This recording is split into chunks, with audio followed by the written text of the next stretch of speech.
어머니 혈당 떨어지셨다면서요. 제가 직접 만든 딸기 요거트 드셔야죠.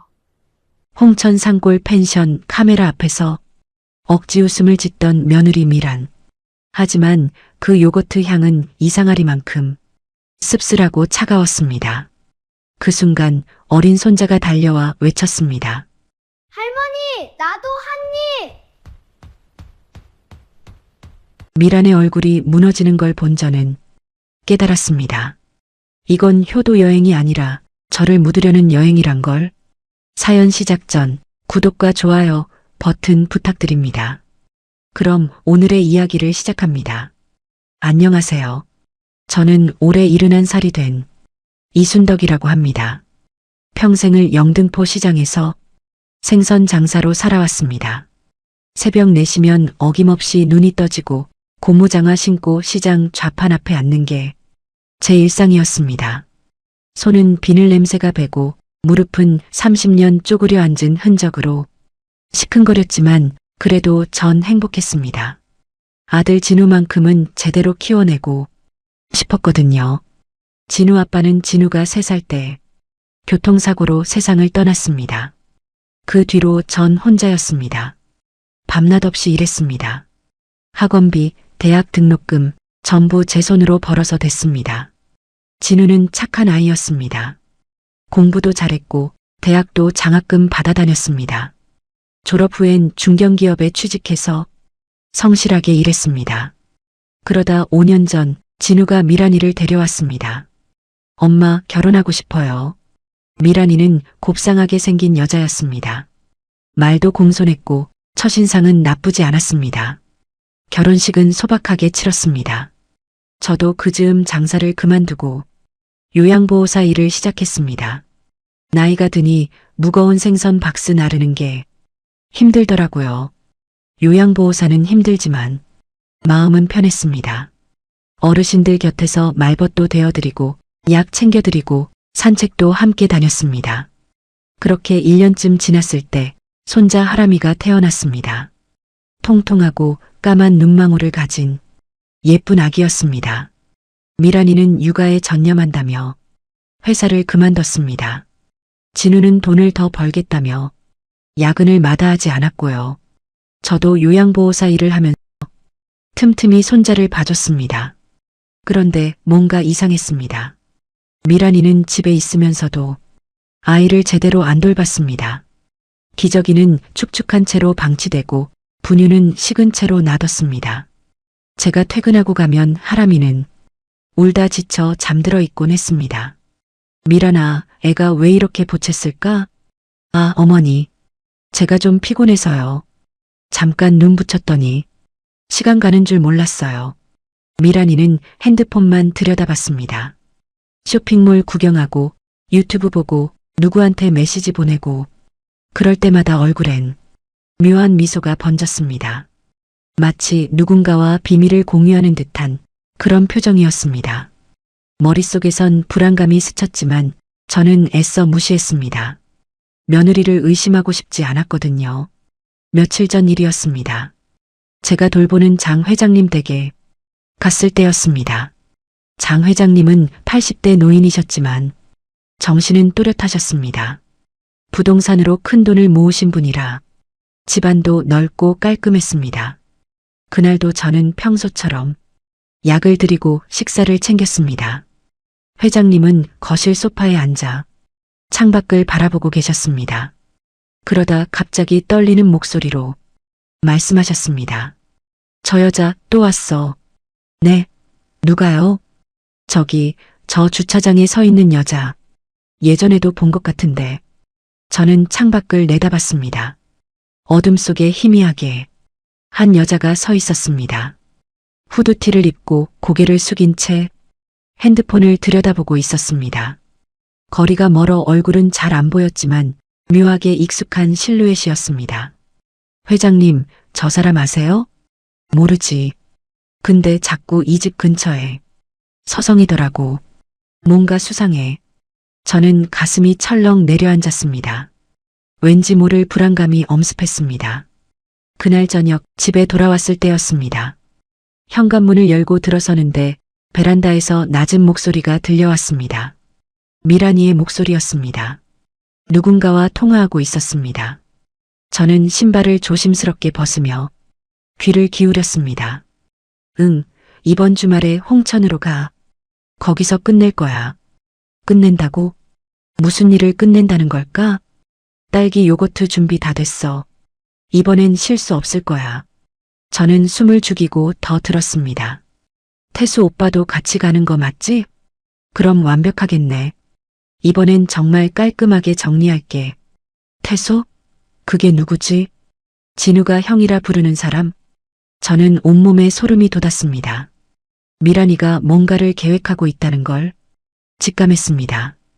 그리고 그 계획의 대상이 혹시 저는 아닐까 하는 생각에 등골이 오싹해졌습니다. 어머니, 언제 오셨어요? 미란이가 베란다 문을 열고 나왔습니다. 핸드폰을 주머니에 넣으며 환하게 웃고 있었습니다. 하지만 그 눈빛은 차가웠습니다. 방금 왔어. 누구랑 통화했어? 아, 친구요. 오랜만에 연락 왔어서요. 미란이는 태연하게 대답했습니다. 하지만 저는 알았습니다. 그게 거짓말이라는 걸. 그날 밤 저는 잠을 이루지 못했습니다. 미란이의 통화 내용이 머릿속에서 맴돌았습니다. 홍천, 딸기 요거트, 태수, 그리고 끝낸다는 말. 도대체 무슨 일이 벌어지고 있는 걸까? 저는 이불을 뒤집어 쓴 채 밤새 뒤척였습니다. 그리고 다음날 새벽 제 핸드폰에 문자가 왔습니다. 미란이가 보낸 것이었습니다. 어머니, 이번 주말에 홍천으로 가족여행 어때요? 단풍도 예쁘고 공기도 좋을 것 같아요. 펜션도 예약해놨어요. 저는 그 문자를 읽고 나서 손이 떨렸습니다. 이게 우연일까요? 아니면 어젯밤 통화 내용과 관련이 있는 걸까요?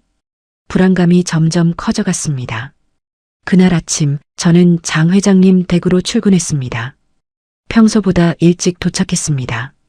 어젯밤 미란이의 통화 내용 때문에 새벽부터 잠을 설쳤거든요. 현관문을 열고 들어서는데 회장님이 거실 소파에 앉아 계셨습니다. 손에는 오래된 사진첩을 펼쳐놓고 한참을 들여다보고 계셨습니다. 순떡 씨, 이것 좀 봐요. 무슨 사진이세요? 내 옛날 사진들인데 여기 이 여자 이상하게 익숙해. 사진 속엔 젊은 시절 장 회장님과 한 여자가 서 있었습니다. 화사하게 웃고 있는 여자. 그 얼굴을 보는 순간 제 심장이 멎는 것 같았습니다. 미란이었습니다.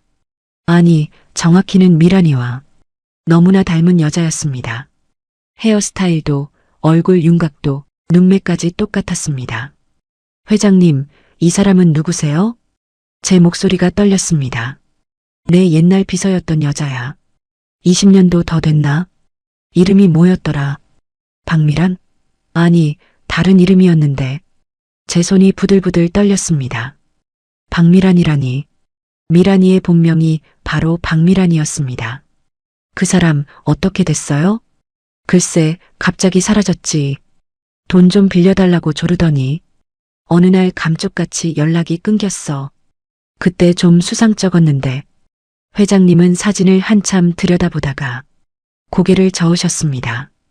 이상한 건 말이야. 그 여자가 사라진 뒤로 내 통장에서 돈이 좀 빠져나갔어. 1,000만 원 정도? 근데 증거가 없어서 그냥 넘어갔지. 저는 사진을 손에 들고 한참을 들여다봤습니다. 분명 미란이와 같은 사람이었습니다. 아니, 어쩌면 미란이의 과거 모습? 회장님, 이 사진 제가 잠깐 찍어도 될까요? 그래요. 왜 그러는데? 혹시 몰라서요. 제가 아는 사람 같기도 하고. 저는 핸드폰으로 사진을 찍었습니다. 그리고 그날 하루 종일 마음이 편치 않았습니다. 오후 4시쯤 회장님이 낮잠을 주무실 때 저는 조용히 집 주변을 돌아봤습니다. 어제 회장님이 말씀하신 여자가 또 나타날지도 모른다는 생각에서였습니다. 그런데 정말로 주차장 구석에 한 여자가 서 있었습니다. 검은색 후드티를 입고 모자를 깊게 눌러 쓴 채 핸드폰을 들여다보고 있었습니다. 저는 조심스럽게 다가갔습니다. 여자는 제 발소리를 듣고 고개를 들었습니다. 그 순간 저는 숨이 멎었습니다. 미란이었습니다. 제 며느리 미란이가 맞았습니다. 미란아? 미란이는 잠깐 당황한 표정을 지었지만 곧 웃으며 말했습니다. 어머니, 여기 웬일이세요? 여기가 내가 일하는 곳인데 내가 왜 여기 있니? 아, 근처에 볼 일이 있어서요. 그냥 지나가다가. 하지만 그 말투는 너무 거짓말 같았습니다. 무슨 볼 일? 친구 만나러요. 미란이는 시계를 보더니 황급히 말했습니다. 시간 늦었네요. 먼저 갈게요. 그리고 뒤도 돌아보지 않고 사라졌습니다. 저는 그 자리에 서서 한참을 멍하니 있었습니다. 미란이가 왜 이곳에 왔을까? 정말 우연이었을까?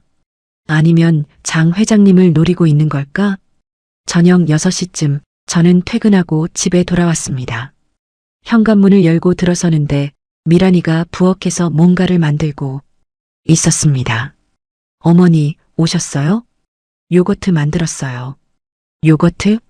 네, 건강에 좋다고 해서요. 어머니 혈당도 요새 높으시잖아요.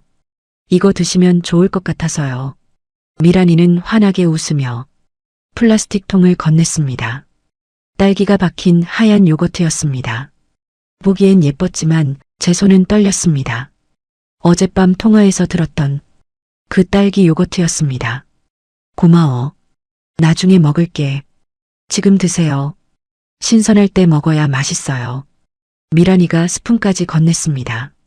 저는 그 스푼을 받아들고 한참을 망설였습니다. 먹어야 하나? 아니면 거부해야 하나? 그때 진우가 퇴근했습니다. 다녀왔습니다. 아, 아들 왔구나.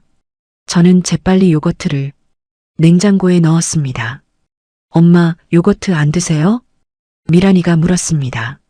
눈빛이 예리했습니다. 나중에 먹을게. 지금은 배불러. 미란이의 표정이 순간 굳었습니다. 하지만 곧 다시 미소를 지었습니다. 그럼 내일 아침에 드세요. 꼭 드셔야 해요. 그 말투가 이상하게 으름장 같았습니다. 그날 밤 저는 미란이가 잠든 걸 확인하고 조용히 거실로 나왔습니다. 소파에 미란이의 태블릿이 놓여 있었습니다. 저는 손을 떨며 태블릿을 집어들었습니다. 화면을 켜보니 비밀번호가 걸려 있었습니다. 저는 하람이 생일을 눌러봤습니다. 삑, 틀렸습니다. 그 다음엔 진우 생일, 삑삑, 또 틀렸습니다. 그리고 마지막으로 제 생일을 눌러봤습니다. 딸깍, 열렸습니다. 제 생일로 비밀번호를 설정했다는 게 묘하게 소름 돋았습니다. 저는 천천히 태블릿을 들여다봤습니다. 인터넷 검색 기록이 먼저 눈에 들어왔습니다. 요거트의 독 섞는 법, 노인 급사 위장하는 방법, 보험금 수령 절차, 상속 포기 각서 작성법. 손이 부들부들 떨렸습니다. 무슨 소리지? 이게 대체 뭐지? 저는 메모장을 열어봤습니다. 거기엔 이렇게 적혀 있었습니다. 영등포 땅 30억, 장 회장 보험금 20억, 바보 진우, 써먹기 딱 좋은 남편. 시어머니만 정리하면 모든 게 내 거. 저는 그 자리에 주저앉고 말았습니다. 숨이 막혔습니다. 며느리가 저를 죽이려 한다고? 그것도 계획적으로? 그 순간 방문이 스르륵 열리는 소리가 들렸습니다. 저는 황급히 태블릿을 내려놓고 일어났습니다. 미란이가 방에서 나오고 있었습니다. 어머니, 뭐 하세요? 목소리가 낮고 차갑게 가라앉아 있었습니다. 아, 아무것도 아니야. 물 좀 마시러 나왔어. 저는 부들부들 떨리는 손으로 냉장고를 열었습니다. 미란이는 제 얼굴을 빤히 쳐다봤습니다. 그 눈빛엔 차가운 경계심이 서려 있었습니다. 그럼 먼저 들어가세요. 전 설거지 좀 하고 들어갈게요. 저는 후들거리는 다리로 제 방에 들어갔습니다. 문을 닫고 이불을 뒤집어 쓴 채 한참을 떨었습니다. 이게 꿈인가 싶었습니다. 하지만 태블릿 속 글자들은 너무나 선명했습니다. 시어머니만 정리하면 모든 게 내 거. 그 문장이 머릿속에서 떠나지 않았습니다. 저는 그날 밤 한숨도 자지 못했습니다. 다음 날 새벽 저는 눈이 퉁퉁 부은 채로 일어났습니다. 거울을 보니 얼굴이 창백했습니다. 장 회장님 댁으로 출근해야 했지만 발걸음이 떨어지지 않았습니다. 그래도 저는 평소처럼 집을 나섰습니다. 회장님 댁에 도착하니 회장님이 현관문을 열고 기다리고 계셨습니다. 순떡 씨, 큰일 났어. 무슨 일이세요? 어젯밤에 누가 우리 집 담을 넘으려고 했어. 경비원이 발견해서 쫓아갔는데 놓쳤대. 저는 가슴이 철렁 내려앉았습니다. 혹시 그 사람 얼굴 보셨어요? 아니, 어두워서 잘 안 보였는데 여자 같았대. 호리호리한 체구에 후드티 입고 미란이었습니다. 분명히 미란이가 맞았습니다. 회장님, 혹시 집에 귀중품이나 중요한 서류 같은 거 있으세요? 있지. 부동산 서류, 통장, 도장 같은 것들 금고에 넣어뒀는데 금고 비밀번호 혹시 누가 알 수도 있나요? 글쎄, 예전 비서였던 그 여자가 알긴 했는데 20년도 지났으니 기억할 리 없지. 저는 불안감이 커져갔습니다. 미란이가 장 회장님을 노리고 있다는 게 점점 확실해졌습니다. 그날 오후 저는 퇴근길에 경찰서에 들렀습니다. 더 이상 혼자 감당할 수 없었습니다. 민원실에 들어가 나이 지긋한 형사님께 말했습니다. 제 며느리가 저를 죽이려고 계획하고 있습니다. 형사님은 처음엔 황당한 표정으로 저를 쳐다봤습니다. 할머니, 며느리랑 사이가 안 좋으신가 봐요. 그런데 이런 건 가족 간에 대화로 풀어야지. 아닙니다. 증거가 있어요. 저는 핸드폰을 꺼내 찍어둔 사진들을 보여줬습니다. 태블릿 화면, 검색 기록, 메모장. 형사님의 표정이 점점 굳어졌습니다. 이게 진짜입니까? 네. 제 며느리 태블릿에 저장된 내용입니다. 그리고 이번 주말에 홍천으로 가족여행을 간다는데 거기서 뭔가 일을 벌일 것 같습니다. 저는 어젯밤 들었던 미란이의 통화 내용도 설명했습니다. 형사님은 잠시 고민하더니 제게 말했습니다. 할머니, 솔직히 말씀드리면 이 정도 증거로는 체포가 어렵습니다. 실제로 범행이 일어나야 현행범으로 잡을 수 있거든요. 그럼 어떻게 해야 하나요? 위험하긴 하지만 할머니께서 직접 증거를 확보해야 합니다. 저희가 홍천에 잠복해 있다가 범행 순간에 들이닥치는 겁니다. 제가 미끼가 되라는 말씀이신가요? 그렇습니다. 위험할 수 있어요. 저는 잠시 망설였습니다. 하지만 이대로 당할 순 없었습니다. 좋습니다. 제가 하겠습니다. 정말 괜찮으시겠어요? 네. 이대로 죽을 순 없어요. 제 손자도 있고 아들도 있어요. 진실을 밝혀야 해요. 형사님은 고개를 끄덕였습니다. 알겠습니다. 할머니께서 홍천 가시는 날, 저희가 미리 현장 근처에서 대기하고 있겠습니다. 할머니께서 신호 주시면 즉시 투입하겠습니다. 저는 경찰서를 나오며 주먹을 꽉 쥐었습니다. 이제 끝을 볼 시간이었습니다. 집에 돌아오니 미란이가 환하게 웃으며 맞았습니다. 어머니, 오늘 늦으셨네요. 어디 다녀오셨어요? 응, 시장 좀 갔다 왔어. 그래요? 아, 맞다. 이번 주말 홍천 여행 가는 거 괜찮으시죠? 그래, 좋지. 저는 침착하게 대답했습니다. 미란이는 제 얼굴을 살폈지만 저는 담담한 표정을 유지했습니다. 펜션 예약도 다 해놨어요. 단풍도 예쁘고 공기도 맑고 가족끼리 좋은 시간 보낼 수 있을 거예요. 미란이의 목소리는 밝았지만 눈빛은 차가웠습니다. 아, 그리고 어머니, 제가 만든 요거트 꼭 챙겨가세요. 여행 가서 드시면 좋을 것 같아요. 알았어. 그날 밤 저는 냉장고에 든 요거트를 꺼내 조심스럽게 밀봉 용기에 담았습니다. 경찰에 넘길 증거물이었습니다. 그리고 새 요거트를 하나 직접 만들어 똑같은 용기에 담았습니다. 만약을 대비한 바꿔치기용이었습니다. 진짜 딸기를 넣고 진짜 요거트로만 만들었습니다. 독이 들어간 요거트와 겉모습이 똑같게 만들었습니다. 새벽 2시쯤 저는 조용히 거실로 나왔습니다. 미란이 방에서 불빛이 새어나왔습니다. 아직 안 자고 있는 모양이었습니다. 저는 귀를 기울였습니다. 미란이가 또 누군가와 통화하고 있었습니다. 응, 걱정 마. 완벽하게 준비했어. 요거트에 넣은 거 절대 안 들킬 거야. 제 온몸에 소름이 돋았습니다.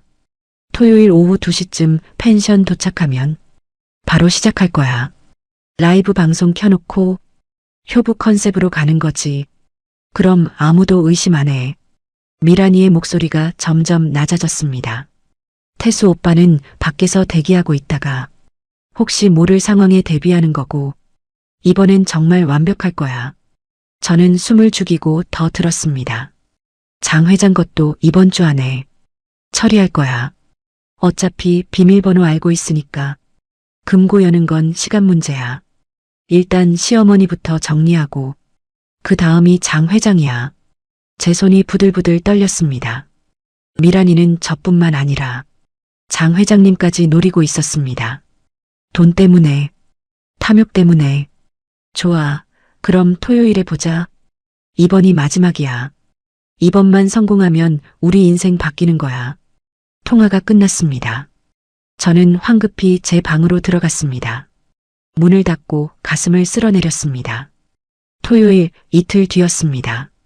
그날이 되면 모든 게 끝날 것입니다.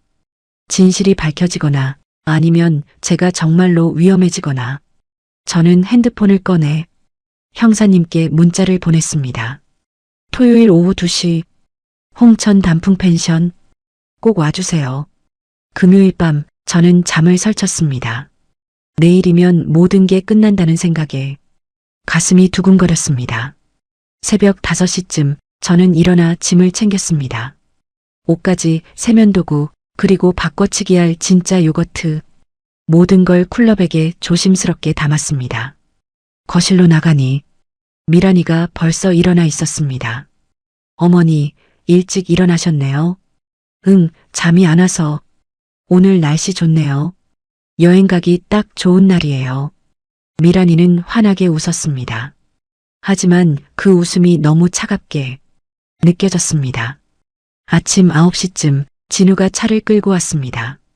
자, 다들 타요. 출발합시다. 하람이가 뒷좌석에서 손을 흔들었습니다. 할머니, 빨리 타요. 저는 쿨러백을 꼭 안고 차에 올랐습니다. 가슴이 쿵쾅쿵쾅 뛰었습니다. 차는 서울을 벗어나 고속도로로 접어들었습니다. 창밖으론 가을 풍경이 펼쳐졌지만 제 눈엔 아무것도 들어오지 않았습니다. 미란이는 조수석에 앉아 계속 핸드폰을 들여다봤습니다. 누군가와 메시지를 주고받는 모양이었습니다. 여보, 누구랑 연락해? 진우가 물었습니다. 아, 펜션 주인이랑요. 체크인 시간 확인하는 거예요. 하지만 제 눈엔 화면이 보였습니다. 태수 오빠라는 이름이 떠 있었습니다. 오늘 오후 2시. 준비 끝. 미란이가 보낸 메시지였습니다. 알았어. 카센터 일 끝나면 바로 갈게. 태수라는 사람의 답장이었습니다. 저는 가만히 생각해 봤습니다.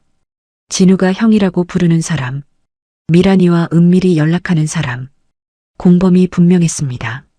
1시간쯤 지났을까 차는 휴게소에 들어섰습니다. 잠깐 쉬었다 갑시다.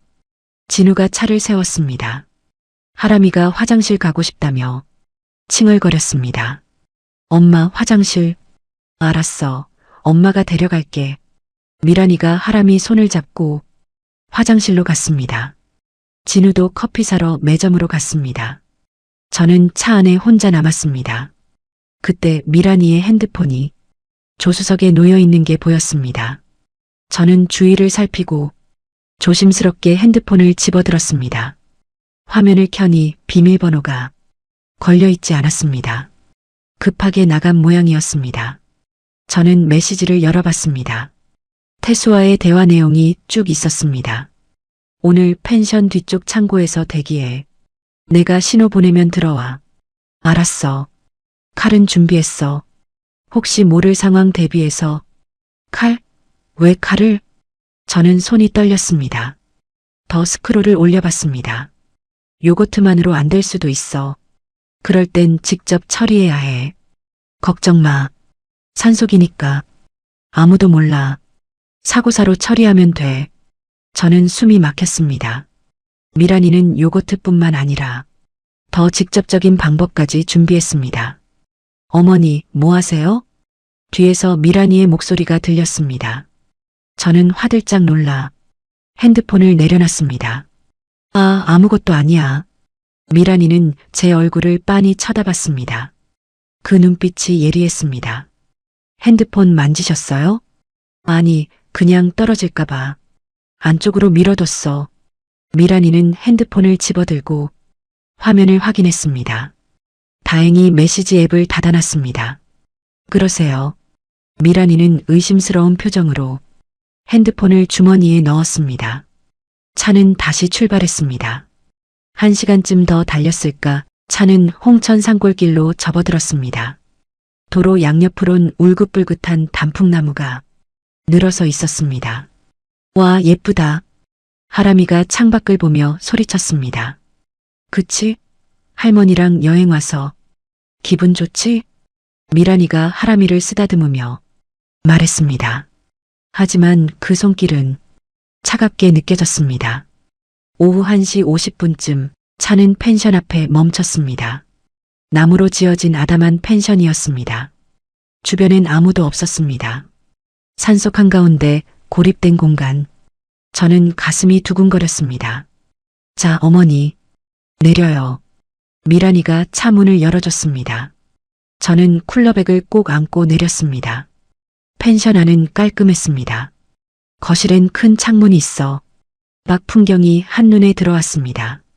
하지만 사방이 산으로 둘러싸여 도망갈 곳이 없어 보였습니다. 여보, 짐 좀 날라줘. 미란이가 진우에게 말했습니다. 진우는 짐을 들고 방으로 들어갔습니다. 하람이는 거실에서 장난감을 꺼내 놀기 시작했습니다. 미란이는 가방에서 삼각대와 카메라를 꺼냈습니다. 어머니, 오늘 유튜브 라이브 할 거예요. 시어머니랑 힐링 여행 콘텐츠요. 괜찮으시죠? 그래. 미란이는 삼각대를 세우고 카메라 앵글을 맞췄습니다. 그리고 화면을 켰습니다. 안녕하세요, 여러분. 오늘은 시어머니와 함께 홍천 힐링 여행 왔어요. 가을 단풍도 구경하고 맛있는 것도 먹고 행복한 시간 보내려고요. 화면 속 댓글창이 올라오기 시작했습니다. 와, 효부시네요. 시어머니랑 여행 부럽다.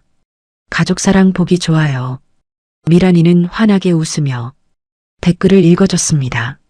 하지만 그 웃음 뒤엔 차가운 계산이 숨어 있었습니다. 저는 창밖을 슬쩍 봤습니다. 경찰이 와 있을까? 형사님이 정말 온 걸까? 하지만 밖엔 아무도 보이지 않았습니다. 자, 그럼 이제 어머니께 특별한 간식을 드릴게요. 제가 직접 만든 딸기 요거트예요. 미란이가 쿨러백에서 요거트를 꺼냈습니다. 딸기가 박힌 하얀 요거트. 겉보기엔 아무 이상 없어 보였습니다. 하지만 저는 알고 있었습니다. 그 안에 무엇이 들어있는지. 어머니, 혈당 관리하셔야 하잖아요. 이거 드시면 좋아요. 미란이가 스푼을 건넸습니다. 저는 요거트를 받아들고 천천히 뚜껑을 열었습니다. 은은한 딸기 향이 났습니다. 하지만 그 밑에 깔린 냄새는 묘하게 씁쓸했습니다. 화학약품 같은 냄새. 저는 스푼을 들었습니다. 카메라는 제 얼굴을 클로즈업했습니다. 댓글창엔 하트가 떴습니다. 효부 인정. 어머니 드세요. 저는 스푼을 입에 가져가려는 순간 하람이가 달려왔습니다.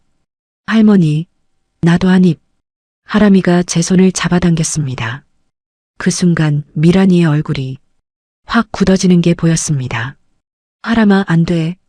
미란이가 비명처럼 소리쳤습니다. 그리고 황급히 달려와 하람이를 제품에서 떼어냈습니다. 엄마, 왜 그래? 하람이가 울먹이며 물었습니다. 이건 할머니 거야. 너는 나중에 따로 줄게. 미란이의 목소리가 떨렸습니다. 라이브 화면에 댓글창이 순식간에 요동쳤습니다. 아이한테 왜 저래? 표정 왜 저렇게 무서워요? 뭔가 이상한데. 미란이는 당황한 표정으로 카메라를 향해 웃으려 애썼습니다. 아이가 배탈 날까 봐요. 요거트가 좀 시니까요. 하지만 그 변명은 어색했습니다.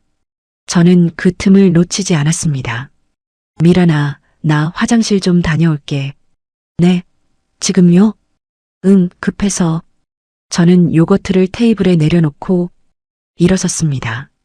쿨러백을 들고 화장실로 향했습니다. 미란이의 시선이 제 등을 따라왔습니다. 화장실 문을 닫고 저는 재빨리 움직였습니다. 쿨러백에서 진짜 요거트를 꺼냈습니다. 그리고 독이 든 요거트를 비닐봉지에 조심스럽게 담았습니다. 증거물로 경찰에 넘길 것이었습니다. 진짜 요거트를 손에 들고 화장실 문을 열었습니다. 그런데 문 밖에 미란이가 서 있었습니다. 어머니, 괜찮으세요? 응, 괜찮아. 그 쿨러백은요? 약 좀 챙겨왔어. 혈압약? 미란이는 제 손에 든 요거트를 빤히 쳐다봤습니다. 그 요거트 다른 거예요? 아니, 아까 그거야. 화장실 갈 때 들고 왔어. 미란이의 눈빛이 날카로워졌습니다.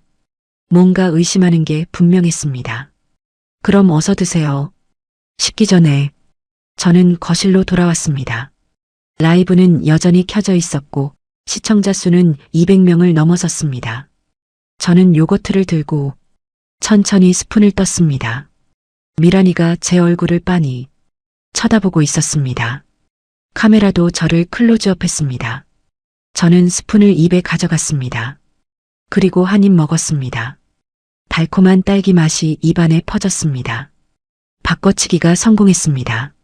미란이의 표정이 미묘하게 일그러졌습니다. 뭔가 잘못됐다는 걸 눈치챈 것 같았습니다. 어머니, 맛이 어때요? 응, 맛있네. 저는 태연하게 대답했습니다. 그리고 한 스푼 더 떴습니다. 미란이의 눈빛이 흔들렸습니다. 어머니, 그만 드셔도 돼요. 너무 많이 드시면 배탈 날 수 있어요. 괜찮아. 맛있는데 뭐. 저는 계속 먹었습니다. 미란이는 점점 불안해하는 표정이었습니다. 그때 진우가 방에서 나왔습니다. 엄마, 요거트 드세요? 저도 한 입만요. 아니. 미란이가 또 소리쳤습니다. 진우가 놀라서 멈췄습니다. 왜 그래? 내가 먹으면 안 돼? 아니야. 그게 아니라 이건 어머니 건강식이니까. 댓글창이 또 술렁였습니다. 뭔가 이상하네요. 왜 자꾸 못 먹게 해요? 의심스러운데 미란이는 급하게 라이브를 껐습니다. 배터리가 나갔네요. 오늘 방송 여기까지 할게요. 화면이 꺼졌습니다. 미란이는 핸드폰을 꺼내 급하게 어디론가 메시지를 보냈습니다. 아마 태수에게 보내는 것 같았습니다. 저는 창밖을 슬쩍 봤습니다. 펜션 뒤쪽 창고 근처에 검은 차 한 대가 서 있었습니다. 아까는 없던 차였습니다. 태수가 온 것 같았습니다. 어머니, 좀 쉬세요. 방에 가서 누워 계세요. 미란이가 제 팔을 잡았습니다. 괜찮아. 난 여기 있을게. 아니에요. 피곤하실 텐데. 좀 쉬셔야죠. 미란이가 강제로 저를 방으로 데려가려 했습니다. 그때 하람이가 다시 달려왔습니다. 할머니, 나랑 놀아요. 그래, 할머니가 놀아줄게. 저는 하람이 손을 잡고 거실에 앉았습니다. 미란이는 초조한 표정으로 시계를 계속 쳐다봤습니다. 오후 3시, 시간이 흘러도 저는 아무렇지 않았습니다. 요거트를 다 먹었지만 아무 이상이 없었습니다. 미란이는 점점 더 불안해했습니다. 핸드폰을 들여다보고 창밖을 보고 저를 빤히 쳐다보고 그러다 갑자기 일어나 밖으로 나갔습니다. 잠깐 바람 좀 쐬고 올게요. 미란이가 현관문을 열고 나갔습니다. 저는 창문 너머로 지켜봤습니다. 미란이가 펜션 뒤쪽으로 걸어갔습니다. 검은 차가 있는 곳으로. 잠시 후 한 남자가 차에서 내렸습니다. 호리호리한 체구에 가죽 재킷을 입은 남자. 태수인 것 같았습니다. 미란이와 태수가 무언가 심각하게 이야기하고 있었습니다. 미란이가 손을 휘저으며 뭔가 설명하고 있었고 태수는 고개를 저으며 화난 표이었습니다. 저는 핸드폰을 꺼내 조용히 형사님께 문자를 보냈습니다. 지금 당장 오세요. 펜션 뒤쪽에 공범 있습니다. 잠시 후 미란이가 돌아왔습니다. 얼굴이 창백했습니다. 어머니, 저녁 준비할게요. 그래. 미란이는 부엌으로 가서 뭔가 꺼내기 시작했습니다. 하지만 손이 떨리고 있었습니다. 뭔가 다른 계획을 세우고 있는 것 같았습니다. 저는 가슴이 두근거렸습니다. 경찰이 빨리 와야 하는데 형사님이 제 문자를 봤을까? 그때 밖에서 차 소리가 들렸습니다. 저는 창밖을 봤습니다. 낯선 승용차 한 대가 펜션 앞에 멈춰 섰습니다. 경찰일까? 아니면 다른 사람일까? 차 문이 열리고 한 남자가 내렸습니다. 정장을 입은 중년 남자, 형사님이었습니다. 하지만 경찰차가 아니라 일반 차를 타고 왔습니다. 잠복 수사를 위해서인 것 같았습니다. 형사님이 펜션 문을 두드렸습니다. 똑똑똑. 미란이가 부엌에서 뛰어나왔습니다. 누구지? 미란이가 문을 열었습니다. 그리고 형사님과 마주쳤습니다. 그 순간 미란이의 얼굴이 새하얗게 변했습니다. 안녕하세요. 혹시 이순덕 씨 계신가요? 형사님이 정중하게 물었습니다. 미란이는 잠깐 망설이더니 억지로 웃으며 대답했습니다. 네, 계세요. 무슨 일이신데요? 지인분이라서요. 잠깐 뵙고 싶어서 왔습니다. 형사님은 평범한 방문객처럼 행동했습니다. 어머니, 아는 분 오셨대요. 미란이가 저를 불렀습니다. 목소리가 떨리고 있었습니다. 저는 거실로 나왔습니다. 형사님과 눈이 마주쳤습니다. 형사님이 살짝 고개를 끄덕였습니다. 준비됐다는 신호였습니다. 어머, 김 사장님. 여기까지 어쩐 일이세요? 저는 연기를 했습니다. 아, 근처 지나가다가 전화하셨길래 들렀습니다. 형사님도 자연스럽게 연기했습니다. 미란이는 의심스러운 눈빛으로 저희를 번갈아 쳐다봤습니다. 그럼 잠깐 들어오세요. 형사님이 펜션 안으로 들어왔습니다. 거실을 둘러보며 주변을 살폈습니다. 경치 좋은 곳이네요. 네, 가족여행 왔어요. 미란이가 어색하게 대답했습니다. 그때 진우가 방에서 나왔습니다. 엄마, 누구세요? 아, 할머니 아는 분이야. 형사님은 진우를 보더니 저를 향해 물었습니다. 이분이 아드님이신가요? 네, 제 아들이에요. 가족여행 좋으시겠어요. 형사님은 자연스럽게 대화를 이어갔습니다. 그러면서 슬쩍 창밖을 봤습니다. 펜션 뒤쪽 검은 차를 확인한 것 같았습니다. 그런데 순떡 씨, 제가 드릴 말씀이 있어서요. 잠깐 밖에서 얘기 좀 할까요? 그러죠. 저는 형사님을 따라 밖으로 나갔습니다. 미란이가 따라 나오려 했지만 하람이가 칭얼거려서 멈춰야 했습니다. 엄마, 배고파. 펜션 밖으로 나오자 형사님이 낮은 목소리로 말했습니다.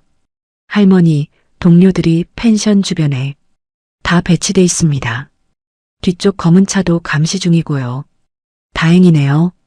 그런데 아직 현행범으로 잡을 수 없습니다. 실제 범행이 일어나야 해요. 요거트는 바꿔치기 했어요. 진짜 독든 요거트는 화장실에 숨겨뒀고요. 잘하셨습니다. 그걸 증거로 확보하면 되겠네요. 그때 펜션 문이 열리며 미란이가 나왔습니다. 어머니, 뭐 하세요? 아, 금방 들어갈게. 미란이는 우리를 빤히 쳐다보다가 다시 들어갔습니다. 형사님이 작은 무전기를 제 손에 쥐어줬습니다. 위험하면 이 버튼 누르세요. 즉시 들어갑니다. 저는 무전기를 주머니에 넣고 펜션으로 돌아갔습니다. 형사님은 차를 타고 떠나는 척했지만 근처 어딘가에서 대기하고 있을 것이었습니다. 펜션 안으로 들어서니 미란이가 부엌에서 저녁을 준비하고 있었습니다. 칼로 무언가를 썰고 있었습니다. 그 모습이 왠지 섬뜩했습니다. 어머니, 저녁 곧 준비될 거예요. 그래, 고마워. 저는 거실 소파에 앉았습니다. 하람이가 옆에 와서 앉았습니다. 할머니, 배고파? 조금만 기다려. 엄마가 만들고 있어. 시간이 흘렀습니다. 오후 5시가 됐습니다. 해가 서쪽으로 기울기 시작했습니다. 미란이는 계속 핸드폰을 들여다보며 누군가와 메시지를 주고받았습니다. 아마 태수와 새로운 계획을 짜고 있는 것 같았습니다. 자, 저녁 됐어요. 미란이가 테이블에 음식을 차렸습니다. 된장찌개, 불고기, 나물 반찬들. 평범한 저녁 식사였습니다. 어머니, 여기 앉으세요. 미란이가 제 자리를 안내했습니다. 창문 옆 자리였습니다. 저는 그 자리에 앉았습니다. 가족들이 모두 둘러앉았습니다. 자, 맛있게 먹어요. 진우가 숟가락을 들었습니다. 하람이도 밥을 먹기 시작했습니다. 저는 된장찌개를 한 숟가락 떴습니다. 그런데 묘한 냄새가 났습니다. 된장 냄새에 섞인 이상한 쓴맛 같은 것. 저는 숟가락을 내려놨습니다. 미란아, 이 찌개 맛이 좀 이상한데? 네, 그런가요? 제가 먹어볼게요. 미란이가 찌개를 한 숟가락 떠서 맛봤습니다. 그리고 바로 뱉었습니다. 된장이 상했나 봐요. 다시 끓일게요. 미란이가 찌개 냄비를 들고 부엌으로 갔습니다. 저는 확신했습니다. 찌개에도 뭔가 넣었다는 걸. 하지만 자기가 직접 맛보고 이상함을 느낀 것 같았습니다. 실수로 양을 잘못 넣었거나 아니면 다른 이유가 있거나. 미란이는 부엌에서 한참 뭔가 하더니 다시 나왔습니다. 어머니, 찌개는 그냥 드시지 마세요. 제가 라면 끓여드릴게요. 괜찮아. 난 배불러. 아니에요. 드셔야죠. 미란이가 고집을 부렸습니다. 그때 밖에서 인기척이 들렸습니다. 누군가 펜션 주변을 서성이는 소리였습니다. 미란이가 창문 쪽을 봤습니다. 그리고 저를 빤히 쳐다봤습니다. 어머니, 산책 좀 하실래요? 날씨도 좋은데. 지금? 네, 저랑 단둘이요. 남자들은 집에서 쉬고. 미란이의 목소리가 차가웠습니다. 저는 가슴이 철렁 내려앉았습니다. 저를 밖으로 데려가서 무언가 하려는 것 같았습니다. 그래, 좋아. 저는 일어났습니다. 주머니 속 무전기를 만졌습니다. 여보, 우리 금방 올게. 하람이 잘 봐줘. 응, 다녀와. 진우는 아무것도 모른 채 대답했습니다. 저는 미란이를 따라 펜션 밖으로 나갔습니다. 해가 지고 있었습니다. 주변은 점점 어두워지고 있었습니다. 미란이가 펜션 뒤쪽으로 걸어갔습니다. 숲이 우거진 곳으로. 미란아, 어디 가는 거니? 조용한 데서 얘기 좀 해요. 미란이의 목소리가 낮아졌습니다. 우리는 점점 깊은 숲속으로 들어갔습니다. 사방이 나무로 둘러싸였고 펜션이 점점 멀어졌습니다. 그때 나무 뒤에서 한 남자가 나타났습니다. 가죽 재킷을 입은 남자, 태수였습니다. 손에는 뭔가 길고 날카로운 것을 들고 있었습니다. 칼이었습니다. 저는 숨이 멎었습니다. 미란이가 천천히 제게 다가왔습니다. 어머니, 미안해요. 하지만 어쩔 수 없어요. 미란아, 왜 이러는 거니? 돈이 필요해요. 어머니 땅, 장 회장 재산 전부 제가 가져야 해요. 미란이의 눈빛이 차갑게 변했습니다. 태수가 칼을 들고 다가왔습니다. 저는 뒷걸음질 쳤습니다. 미란아, 제발. 늦었어요. 이미 늦었어요. 그 순간 저는 주머니에서 무전기를 꺼내 버튼을 눌렀습니다. 지금이에요. 숲속으로 오세요. 무전기에서 형사님 목소리가 들려왔습니다. 알겠습니다. 지금 갑니다. 미란이와 태수의 얼굴이 굳어졌습니다. 뭐야, 무전기? 태수가 달려들었습니다. 하지만 그 순간 사방에서 사람들이 뛰어나왔습니다. 경찰이다. 손들어. 형사님과 경찰관 4명이 사방에서 나타났습니다. 태수는 칼을 들고 있다가 그대로 땅에 떨어뜨렸습니다. 손들어. 움직이지 마. 경찰관들이 총을 겨누며 외쳤습니다. 태수는 손을 들었습니다. 미란이는 그 자리에 주저앉으며 소리쳤습니다. 아니에요. 오해예요. 우린 그냥 산책하던 거예요. 산책하면서 칼을 들고 있었습니까? 형사님이 차갑게 물었습니다. 태수는 대답하지 못했습니다. 경찰관들이 수갑을 채웠습니다. 차르륵 하는 소리가 숲속에 울려 퍼졌습니다. 박미란, 김태수, 살인 예비 및 살인 미수 혐의로 긴급 체포합니다. 미란이가 발버둥 쳤습니다. 아니에요. 전 아무것도 안 했어요. 어머니, 말 좀 해봐요. 제가 뭘 잘못했어요? 저는 미란이를 빤히 쳐다봤습니다. 내 태블릿에 있던 검색 기록, 메모장에 적힌 글들, 태수와 주고받은 메시지들, 전부 경찰이 확인했어. 미란이의 얼굴이 새하얗게 변했습니다. 그건, 그리고 요거트, 독든 요거트 말이야. 화장실에 숨겨뒀던 거, 경찰이 이미 가져갔어. 형사님이 비닐봉지를 꺼내 보여줬습니다. 제가 화장실에 숨겨뒀던 그 요거트였습니다. 이건 국립과학수사연구원에 보내서 성분 분석할 겁니다. 독극물이 검출되면 살인 미수로 기소됩니다. 미란이는 그 자리에 완전히 주저앉았습니다. 어머니 어떻게 알았어요? 내가 베란다에서 통화하던 거 다 들었어. 홍천, 딸기 요거트, 끝낸다는 말. 전부 다. 미란이의 눈에서 눈물이 흘렀습니다. 하지만 그건 후회의 눈물이 아니라 들킨 것에 대한 분노의 눈물 같았습니다. 어머니가 날 망쳤어요. 어머니만 없었으면 전부 제 거였는데. 미란이가 소리쳤습니다. 영등포 땅 30억, 장 회장 보험금 20억, 전부 제 거였어야 했어요. 태수도 옆에서 고개를 숙이고 있었습니다. 전 단지 미란이를 도와준 것뿐이에요. 사랑했으니까요. 형사님이 고개를 저었습니다. 사랑이 아니라 공범이죠. 당신들 메시지 기록 전부 확보했습니다. 칼 준비한 것, 사고사로, 위장하려던 계획까지 전부 다요. 경찰관들이 2사람을 끌고 가기 시작했습니다. 미란이가 돌아보며 소리쳤습니다. 어머니, 진우한테 말하지 마세요. 제발. 하람이 생각해서라도. 저는 대답하지 않았습니다. 그저 그 모습을 지켜볼 뿐이었습니다. 경찰차가 떠나고 저는 형사님과 함께 펜션으로 돌아왔습니다. 현관문을 열고 들어서니 진우가 놀라서 달려왔습니다.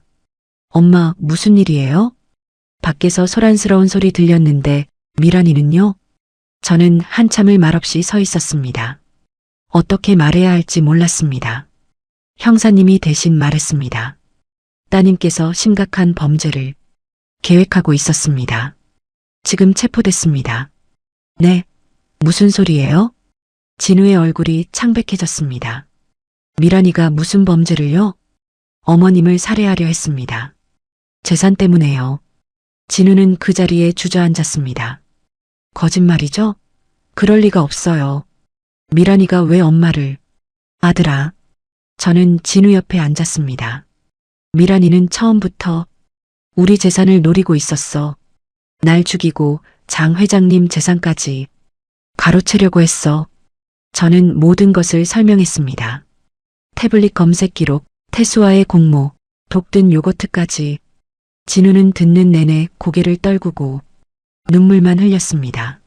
엄마, 미안해요. 제가 바보였어요. 제가 사람을 제대로 보지 못했어요. 괜찮아. 내 잘못이 아니야. 하람이가 방에서 나와 아빠 품에 안겼습니다. 아빠, 왜 울어? 아니야, 아빠 안 울어. 진우는 하람이를 꼭 안았습니다. 그날 밤 우리는 펜션에서 하룻밤을 보냈습니다. 경찰이 현장 조사를 마칠 때까지 기다려야 했습니다. 저는 잠을 이루지 못하고 창밖을 바라봤습니다. 달이 밝게 떠 있었습니다. 모든 게 끝난 것 같았지만 마음 한구석이 무거웠습니다. 며느리를 감옥에 보냈다는 사실이, 손자가 엄마 없이 자라야 한다는 사실이 가슴 아팠습니다. 다음 날 아침 우리는 서울로 돌아왔습니다. 집에 도착하니 모든 게 낯설었습니다. 이틀 전까지만 해도 평범한 일상이었는데 이제는 모든 게 달라져 있었습니다. 일주일 뒤 경찰서에서 연락이 왔습니다. 요거트에서 독극물이 검출됐다고, 청산가리 성분이 치사량에 가까운 농도로 들어 있었다고, 미란이와 태수는 정식으로 기소됐습니다. 살인 예비, 살인 미수, 재산범죄 공모 등 여러 혐의였습니다. 그리고 한 달 뒤 재판이 시작됐습니다. 법정에서 미란이를 다시 봤습니다. 수감복을 입은 미란이는 예전 모습과 달랐습니다. 머리는 산발이었고 얼굴은 헬쑥했습니다. 하지만 눈빛만은 여전히 차갑고 날카로웠습니다. 피고인, 혐의를 인정합니까? 판사가 물었습니다. 미란이는 한참을 침묵하다가 입을 열었습니다. 인정합니다. 하지만 전 어쩔 수 없었어요. 가난하게 살고 싶지 않았어요. 방청석에서 한숨소리가 새어나왔습니다. 돈 때문에 사람을 죽이려 했습니까? 네. 돈이 전부였어요. 돈만 있으면 행복할 줄 알았어요. 판사가 고개를 저었습니다. 피고인의 진술은 참작하겠습니다. 하지만 계획적 살인 미수는 중대한 범죄입니다. 그날 미란이는 징역 15년을 선고받았습니다. 태수는 징역 12년을 선고받았습니다. 법정을 나서는데 미란이가 저를 돌아봤습니다. 그 눈빛에는 후회도 미안함도 없었습니다. 단지 차가운 원망만이 서려 있었습니다. 재판이 끝나고 한 달쯤 지났을 때 저는 장 회장님 댁을 다시 찾았습니다. 그동안 다른 요양보호사가 돌봐드리고 있었습니다. 순덕 씨, 오랜만이요. 회장님이 반갑게 맞아주셨습니다. 회장님, 그동안 안녕하셨어요? 그럼요.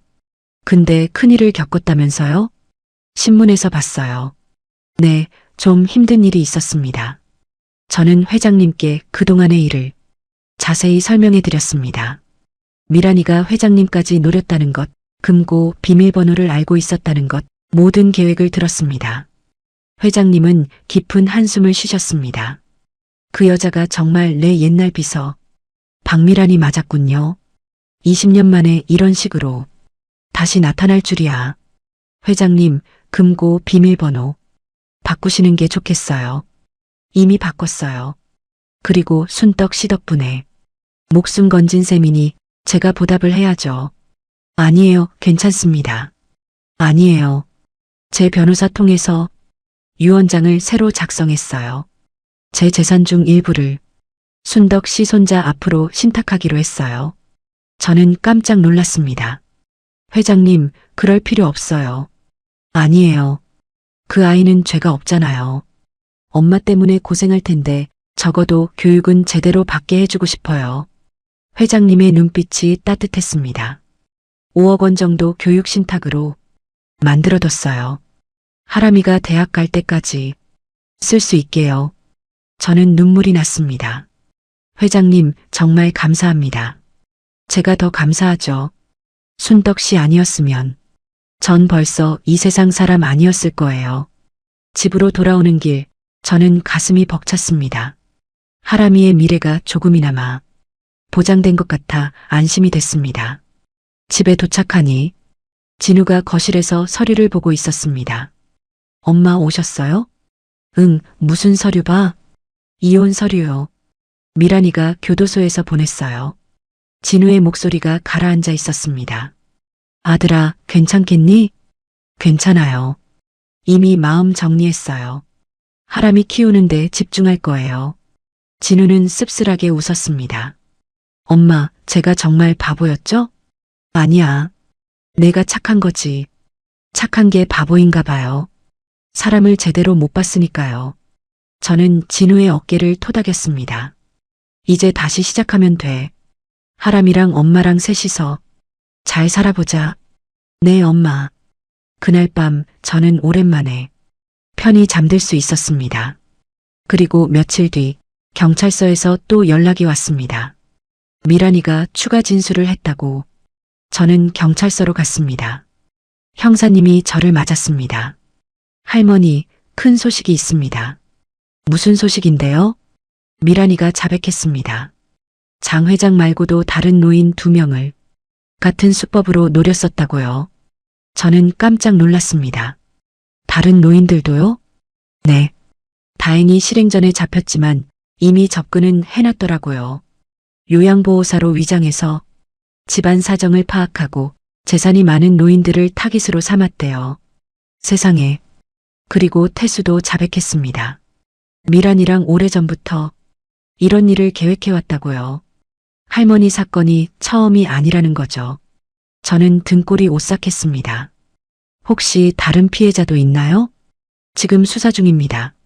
미란이가 일했던 요양원들, 접촉했던 노인들 명단을 전부 확인하고 있어요. 형사님의 표이 무거웠습니다. 할머니께서 용기 내주신 덕분에 더 큰 범죄를 막을 수 있었습니다. 정말 감사드립니다. 아니에요. 전 그냥 살고 싶었을 뿐이에요. 경찰서를 나오는데 한 기자가 다가왔습니다. 혹시 이순덕 씨 맞으신가요? 네, 그런데요. 인터뷰 좀 해도 될까요? 할머니 이야기가 많은 분들께 용기를 줄 것 같아서요. 저는 잠깐 망설이다가 고개를 끄덕였습니다. 좋습니다. 일주일 뒤 제 이야기가 신문에 실렸습니다. 71살 할머니, 며느리의 살해 음모 막아내. 기사 제목이었습니다. 기사가 나가자 반응이 뜨거웠습니다. 많은 사람들이 응원 메시지를 보냈습니다. 용감하시네요. 저도 할머니처럼 당당하게 살고 싶어요. 정의가 승리했네요. 댓글들을 읽으며 저는 가슴이 뭉클했습니다. 그리고 한 달 뒤 더 놀라운 일이 벌어졌습니다. 경찰에서 연락이 왔습니다. 미란이가 노렸던 다른 노인 2명이 제게 감사 인사를 전하고 싶다고. 저는 그분들을 만났습니다. 한 분은 70대 할아버지, 한 분은 80대 할머니였습니다. 정말 감사합니다. 순덕 씨 덕분에 살았어요. 할아버지가 제 손을 꼭 잡으셨습니다. 미란이란 여자가 저희 집에도 찾아왔었거든요. 요양보호사로 일하겠다고요. 근데 경찰이 미리 알려줘서 거절했어요. 할머니도 눈물을 흘리셨습니다. 우리 같은 노인들 외롭고 의지할 데 없으니까 쉽게 속는다고 생각했나 봐요. 그 여자가. 저는 두 분의 손을 꼭 잡았습니다. 다행입니다. 정말 다행이에요. 그날 저는 깨달았습니다. 제가 살아남은 게 단순히 제 목숨을 구한 것뿐 아니라 다른 분들의 목숨도 구한 거라는 걸. 집으로 돌아오는 길, 저는 가슴이 벅찼습니다. 그리고 그날 저녁 장 회장님께서 전화를 하셨습니다. 순덕 씨, 좋은 소식이 있어요. 무슨 소식이세요? 제가 노인보호재단을 만들기로 했어요. 미란이 같은 사람들로부터 노인들을 보호하는 거예요. 정말요? 네. 그리고 순덕 씨가 그 재단의 홍보대사를 해주셨으면 해요. 순덕 씨 이야기만큼 강력한 메시지가 없거든요. 저는 잠깐 망설였습니다. 제가 할 수 있을까요? 물론이죠. 순덕 씨만큼 용감한 분이 어디 있겠어요. 저는 그 제안을 받아들였습니다. 그리고 몇 달 뒤 실버 가디언 재단이 출범했습니다. 노인들을 대상으로 한 범죄를 예방하고 피해자들을 돕는 재단이었습니다. 출범식 날 저는 많은 사람들 앞에 섰습니다. 떨렸지만 용기를 냈습니다. 안녕하세요. 이순덕입니다.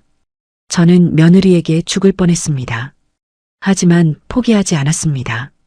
여러분도 포기하지 마세요.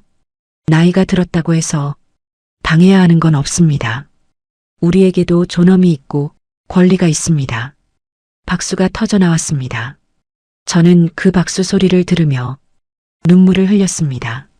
이제 진짜로 모든 게 끝났구나. 새로운 시작이구나. 그렇게 생각했습니다. 하지만 그날 밤 집으로 돌아오는 길에 낯선 번호로 문자가 왔습니다. 할머니, 잘 사시네요. 하지만 곧 후회하실 거예요. 저는 그 문자를 보고 가슴이 철렁 내려앉았습니다. 누가 보낸 걸까? 미란이? 아니면 태소? 하지만 두 사람 다 교도소에 있는데 저는 바로 형사님께 문자를 보냈습니다. 협박 문자 받았어요. 형사님이 곧바로 전화했습니다. 할머니, 그 번호 확인해 봤는데요. 선불폰으로 나오네요. 추적이 어렵습니다. 누가 보낸 걸까요? 혹시 미란이나 태수이, 다른 공범이 있을 수도 있어요. 조심하세요. 저는 불안한 마음으로 집에 들어갔습니다. 진우와 하람이가 거실에서 저녁을 먹고 있었습니다. 엄마 오셨어요? 진지 드세요. 그래. 저는 식탁에 앉았지만 밥이 넘어가지 않았습니다. 자꾸 그 문자가 신경 쓰였습니다. 엄마 괜찮으세요? 안색이 안 좋으신데. 아니야, 괜찮아. 좀 피곤해서. 그날 밤 저는 잠을 설쳤습니다. 혹시 누가 집에 침입하는 건 아닐까? 혹시 또 무슨 일이 생기는 건 아닐까? 새벽 2시쯤 핸드폰이 울렸습니다. 또 그 낯선 번호였습니다. 저는 떨리는 손으로 전화를 받았습니다. 여보세요? 할머니, 잘 주무셨어요? 낮고 차가운 여자 목소리였습니다. 누구세요? 저요? 미란이 언니예요. 저는 숨이 멎었습니다. 미란이 언니라니요? 네. 제 동생 때문에. 할머니가 고생 많으셨죠? 목소리에 비꼬는 투가 섞여 있었습니다. 무슨 일로 전화하셨어요? 할머니 때문에 제 동생이 감옥에 갇혔잖아요. 그 대가를 치러야죠. 협박하는 거예요? 협박이 아니라 경고예요. 조심하세요, 할머니. 이 세상엔 미란이 말고도 무서운 사람 많거든요. 전화가 끊겼습니다. 저는 온몸이 떨렸습니다. 다음 날 아침 저는 바로 경찰서로 갔습니다. 형사님께 상황을 설명했습니다. 미란이한테 언니가 있었나요? 기록을 확인해 보니 박미선이란 여자가 있긴 한데 10년 전에 사기죄로 수감됐다가 출소했다고 나오네요. 지금 어디 있어요? 행적이 묘연합니다. 출소 후 종적을 감췄어요. 저는 불안감이 커져갔습니다. 제 신변 보호 같은 거 받을 수 있나요? 일단 순찰을 강화하겠습니다. 그리고 혹시 모르니 집에 방범 카메라 설치하세요. 저는 집으로 돌아와 바로 방범 카메라를 주문했습니다. 현관, 거실, 베란다에 카메라를 설치했습니다. 진우가 걱정스러운 표정으로 물었습니다. 엄마, 무슨 일 있어요? 아니야, 그냥 안전하게 살려고 그래. 하지만 진우는 눈치 빠른 아이였습니다. 미란이 언니가 협박한 거죠? 내가 어떻게 알아? 미란이가 예전에 말했었어요. 언니가 있다고. 근데 사이가 안 좋다고. 왜 사이가 안 좋대? 언니가 사기치다가 감옥 갔는데 그때 미란이가 안 도와줬대요. 그래서 원수처럼 지낸다고. 저는 더 불안해졌습니다. 원수 같은 사이인데 왜 지금 나타난 걸까? 며칠이 지났습니다. 더 이상 협박 전화는 없었습니다. 하지만 저는 항상 긴장했습니다. 밖에 나갈 때도 주위를 살폈고 집에 있을 때도 문단속을 철저히 했습니다. 일주일 뒤 장 회장님 댁에서 일하던 날이었습니다. 평소처럼 아침 일찍 출근했습니다. 회장님께 식사를 준비해드리고 약을 챙겨드렸습니다. 순떡 씨, 요즘 안색이 안 좋아요. 무슨 일 있어요? 아니에요, 괜찮습니다. 거짓말 마세요. 뭔가 걱정이 있는 것 같은데. 저는 회장님께 미란이 언니 이야기를 했습니다. 회장님은 고개를 끄덕이시며 말씀하셨습니다. 그 여자 조심해야 해요. 미란이보다 더 나쁜 사람이라고 들었어요. 회장님도 아세요? 예전에 미란이가 비서로 일할 때 한번 언니가 찾아온 적 있었어요. 돈 빌려달라고. 근데 눈빛이 정말 무서웠어요. 저는 등골이 오싹했습니다. 그래서 어떻게 하셨어요? 당연히 안 빌려줬죠. 그랬더니 욕하고 가더라고요. 두고 보라고. 저는 더 불안해졌습니다. 그날 오후 집으로 돌아오는 길이었습니다. 버스에서 내려 집으로 걸어가는데 뒤에서 누군가 따라오는 느낌이 들었습니다. 저는 뒤를 돌아봤습니다. 검은 옷을 입은 여자가 멀찌감치 서 있었습니다. 마스크를 쓰고 모자를 눌러 쓴 채 저는 걸음을 빨리 했습니다. 여자도 따라서 걸음을 빨리 했습니다. 저는 뛰기 시작했습니다. 여자도 뛰기 시작했습니다. 가슴이 터질 것 같았습니다. 숨이 가빠졌습니다. 집이 바로 앞인데 다리가 떨렸습니다. 엄마. 그때 진우가 집 앞에서 나타났습니다. 여자는 멈춰 섰습니다. 그리고 천천히 뒤로 물러나더니 사라졌습니다. 엄마, 괜찮으세요? 진우가 저를 부축했습니다. 응, 괜찮아. 하지만 저는 온몸이 떨렸습니다. 집으로 들어가 바로 경찰에 신고했습니다. 형사님이 곧 달려왔습니다. 할머니, 그 여자 얼굴 봤어요? 아니요, 마스크 쓰고 있었어요. 주변 CCTV 확인해 볼게요. 며칠 뒤 형사님이 연락했습니다. 할머니, CCTV에서 그 여자 얼굴 확인했습니다. 박미선 맞아요. 그럼 체포할 수 있나요? 아직은 어렵습니다. 실제로 범죄를 저지른 게 아니라 그냥 걸어갔을 뿐이거든요. 그럼 어떡하죠? 일단 미선이를 찾고 있습니다. 조금만 참으세요. 저는 초조한 나날을 보냈습니다. 매일 밤 악몽을 꿨습니다. 미선이가 집에 침입하는 꿈, 저를 해치는 꿈. 그러던 어느 날 교도소에서 편지가 왔습니다. 미란이가 보낸 편지였습니다. 저는 떨리는 손으로 봉투를 열었습니다. 어머니, 제 언니를 조심하세요. 언니는 저보다 더 위험한 사람이에요. 언니가 어머니를 노리고 있다면 절대 안전하지 않을 거예요. 제발 조심하세요. 이건 진심으로 하는 말이에요. 편지를 읽고 나서 저는 등골이 오싹했습니다. 미란이조차 두려워하는 사람. 그게 바로 미선이었습니다. 그날 밤 저는 진우와 하람이를 외할머니 댁에 보냈습니다. 엄마, 혼자 있으면 위험해요. 괜찮아. 너희만 안전하면 돼. 진우는 떠나기 싫어했지만 결국 하람이를 데리고 떠났습니다. 저는 혼자 집에 남았습니다. 방범 카메라를 확인하고 문단속을 철저히 하고 경찰 비상 연락망을 켜놨습니다. 그리고 기다렸습니다. 미선이가 나타나기를. 자정이 지났습니다. 고요한 밤이었습니다. 그때 베란다 쪽에서 소리가 들렸습니다. 저는 숨을 죽이고 베란다 쪽을 바라봤습니다. 커튼 너머로 그림자가 비쳤습니다. 누군가 베란다 창문을 열려고 하고 있었습니다. 저는 조용히 핸드폰을 들었습니다. 비상 버튼을 눌렀습니다.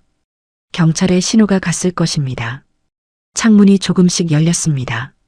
검은 옷을 입은 여자가 안으로 들어왔습니다.